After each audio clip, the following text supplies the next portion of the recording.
রেমান এখনও সৃষ্টি হয়নি। ঘূর্ণিঝড় হওয়ার পরে তার নাম হবে রেমান।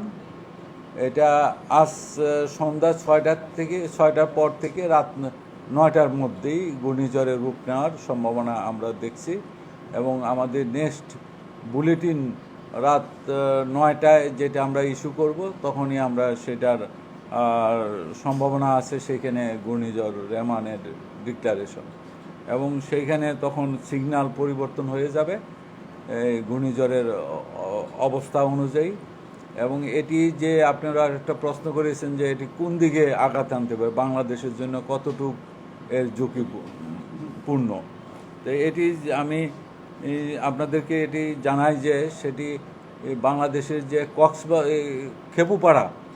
খেপুপাড়া এবং ভারতের যে সাগর আইল্যান্ড তার মধ্য দিয়ে এবং খেপুপাড়ার নিকট দিয়ে এটি অতিক্রম করতে পারে আগামীকাল 26 তারিখ মধ্যরাত নাগাদ।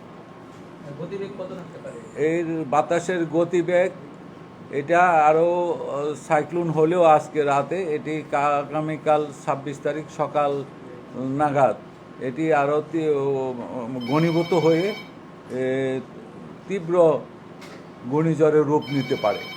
সেই ক্ষেত্রে এটা তীব্র ঘূর্ণিঝড় হিসেবে অতিক্রম করলে সেই ক্ষেত্রে বাতাসের গতিবেগ 110 থেকে 120 কিলোমিটার, এবং এটা দমকা এবং জোরো হাওয়ার আকারে 130 কিলোমিটার পর্যন্ত হতে পারে ইয়ার গতিবেগ বাতাসের।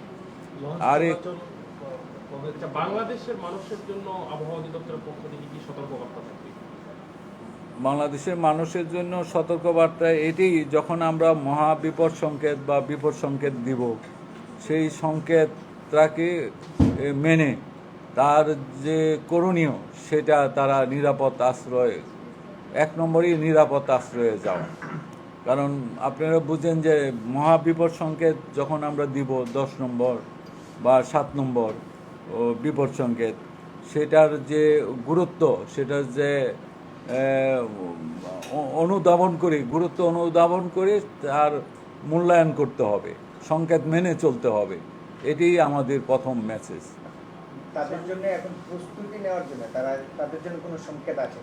তাদের জন্য এই মুহূর্তে আমরা যেটা বলেছি, যেমন সাগরে যে সমস্ত মাছ ধরার নৌকা ট্রলার আছে তাদেরকে আমরা আজকে 2 দিন যাবৎ বলে আসতেছি যে তারা উপকূলের কাছাকাছি এসে সাবধানে চলাচল করতে।